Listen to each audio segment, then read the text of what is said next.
Deputy collector DM sir আমাকে authorize করেছেন এখানে ওথ নেওয়ার জন্য। আজকে চেয়ারম্যান হিসাবে শপথ গ্রহণ করবেন অনয়দী মহাশয়।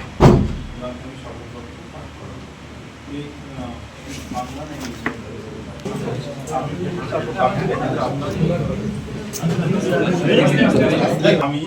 আমি নয়ডে ঈশ্বরের নামে শপথ করিতেছি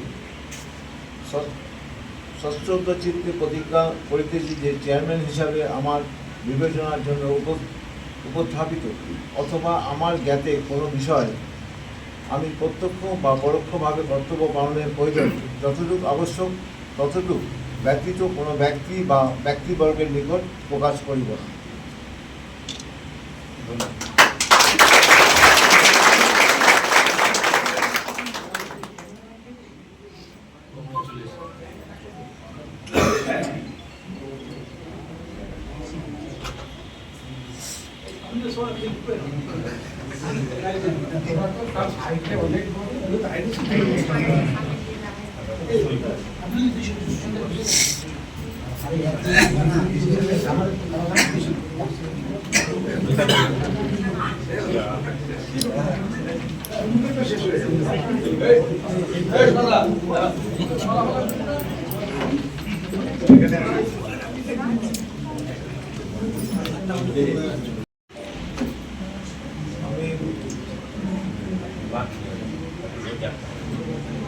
আমার নিজের ভাষা বুঝতে পারছি।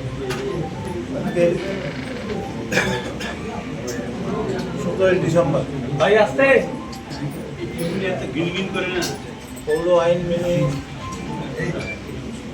আমার সমস্ত কাউন্সিলরের সমর্থনে আমাকে চেয়ারম্যান নির্বাচিত করে এবং বিভিন্ন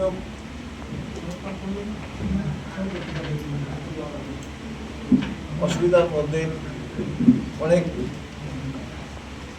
টানাপোড়েনের মধ্যে প্রায় 5টা মাস আমার এই শপথ নিতে সময় লাগলো। তার মধ্যে আমার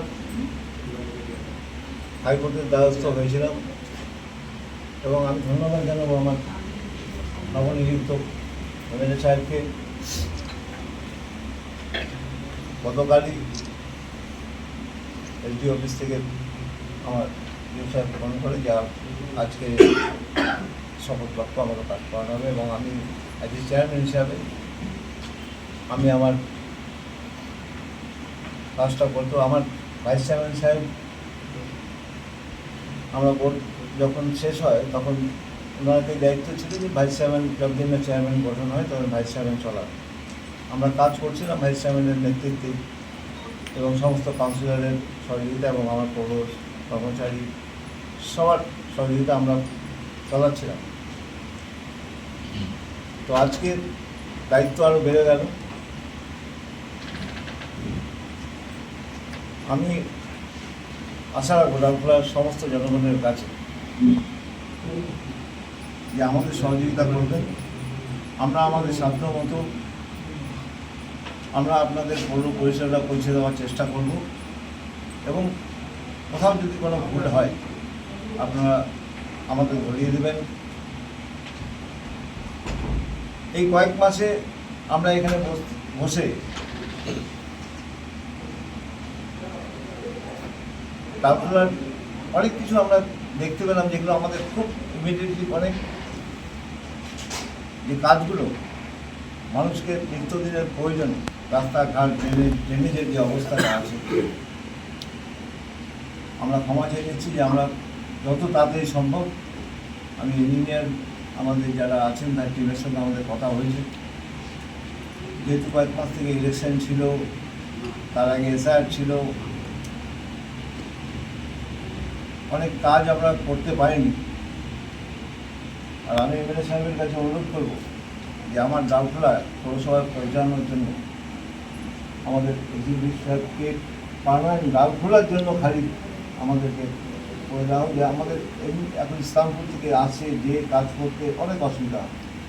আমি অনুরোধ করবো ওনাকে যে ওনার তরফ থেকে জেএম সাহেবকে বা যেখানে থেকে হোক না কেন যে সবকে পারমানেন্ট আউটলার পোস্টিং আমাদের এখানে রাখার জন্য, যাতে আমরা কাজগুলো ঠিকমতো করতে পারি।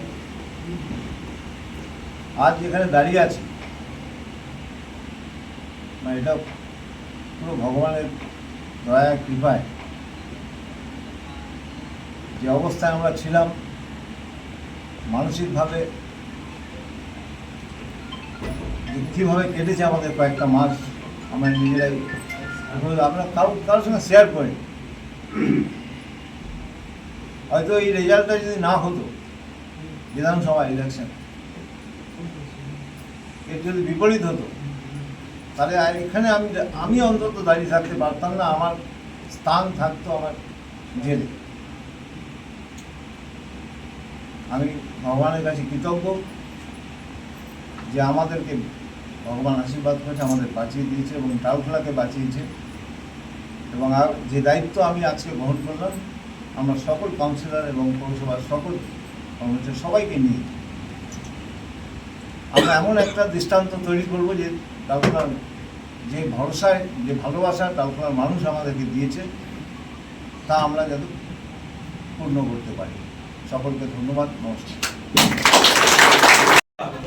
আমরা অভিভাবকহীন হয়ে পড়েছিলাম বিশেষ কিছু কারণে, বিশেষ কিছু ব্যবস্থার আমরা সকলেই জানেন, সেটা আমি এলাবোরেট করলাম না বা ইলাস্ট্রেট করলাম না। কিন্তু এখন বর্তমানে বিশেষ করে এখন চেয়ারম্যান সাহেবের উপরে আমাদের আশা আকাঙ্ক্ষা অনেক থাকবে।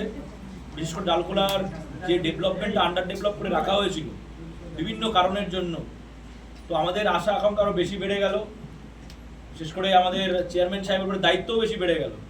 ডালখোলাটাকে যেভাবে করে মানে পিছিয়ে পড়া শ্রেণীর একটা মিউনিসিপ্যালিটি ধরেছিল রাজ্য সরকার, এখন বর্তমান সরকার সেটাকে আবার যেন 5 স্টার রেটিং আমরা পেতে পারি, সেই ব্যবস্থা আর সেই আকাঙ্ক্ষায় থাকবো আমার চেয়ারম্যান সাহেবের কাছে। এবং আমার অ্যাজ আ বিধায়ক আমার যতদূর করার, যেখানে দৌড়াতে হবে সেখানে দৌড়াবো, যেখান থেকে ছিনিয়ে আনতে হবে, যেখানে চেঁচাতে হবে সেখানে আমি চেঁচাবো। এটা আমার কথা। লালগোলা পৌরসভার ভোট হলো দীর্ঘ 5 মাস 27 দিন 3 দিন। এই যে দীর্ঘ দীর্ঘ সময় অতিক্রম হয়ে গেছে, যার ফলে ডালখোলা অনেকটা পিছিয়ে পড়েছে। আজকে যে ওথ হলো, এটা কি আইন মেনে হলো, আদালতের নির্দেশ অনুযায়ী? অবশ্যই এটা আইন মেনেই হয়েছে। এটা তো ইলিগালিভাবে এটাকে আটকে রাখা হয়েছে, আইনে কোনো প্রভিশন দিয়ে এরকম আটকে রাখা হয়নি। যেখানে সর্বসম্মতিতে একজনকে চেয়ারম্যান তারা নিযুক্ত করেছে, তারপরে সেই লিগাল একটা চেয়ারম্যানকে কীভাবে আটকে রাখতে পারে, পরবর্তীতে হাইকোর্ট যিনি মুভ করেন এবং হাইকোর্ট যথাযথভাবে সেভাবে সেই জাজমেন্টটা দেয় যে ইমিডিয়েটলি এনার রোধ করা হবে। আর এই ইমিডিয়েটলি আমরা ডিএমের সাথে কথা বলে ইমিডিয়েটলি আজকেই তার রোধ হয়ে গেছে। সরকারের এই যে পালাবদল না হলে কি এই ওথ হতো? আপনার কি মনে হয় বিধায়কের সঙ্গে? একদম এটা আরও বদমাশি করে আটকাতো, বিভিন্ন জটিলতা তৈরি করে আটকাতো। দেখুন, প্রথম কথা, বহিরাগতরা বুঝবে না এখানে প্রবলেমগুলো কী রয়েছে। বহিরাগত তার নিজের ঝোলা ভরতে এসেছিল, ঝোলা ভরে চলে গেছে। সেগুলো আমরা বার করবো, সেই ঝোলাগুলোও খুলবো খুব শীঘ্রই। আচ্ছা, বিধায়ক ডবল ইঞ্জিন সরকার, যে প্রম্পট ডিসিশন, প্রম্পট পলিসি। আগামীতে কি ডালখোলার উন্নয়নে এই ডবল ইঞ্জিন সরকারের উদ্যোগ দেখা যাবে? অবশ্যই 100%। এটা তো স্যার শুরুয়াত হলো। ऑफिस चलाए हम, और जिस तरह से अच्छा या खराब जो है सबको लेकर के चले। और आज जो है चेयरमैन साहब को ओथ मिला 5 महीना 3 दिन के बाद। जो भी कारण से हो, आपको ओथ रुका हुआ था, जैसे हो हम लोग तो बधाई देंगे अपना एमएलए साहब को कि कल संभावना देने के लिए यहाँ हम लोग के यहाँ आए थे, दिया गया और उसमें ये बात उठाया गया। उसके बाद कल ही जो है ओथ के लिए खबर आ गया, आज ओथ हुआ। तो इसमें अभी फिलहाल जो भी है इसमें देन हम लोग का एमएलए साहब का है। और आज से हमारे चेयरमैन साहब चार्ज लिए, हम भी थोड़ा हल्का हुए। हम बहुत टाइम से चाह रहे थे कि ओथ तो हो जाए, बार बार बोलते थे सब जगह। जो हमारा अगला पार्टी का जो ऊपर में थे उनको बार बार फोन करते थे कि भाई ओथ तो करवा दीजिए कि हम हल्का हों।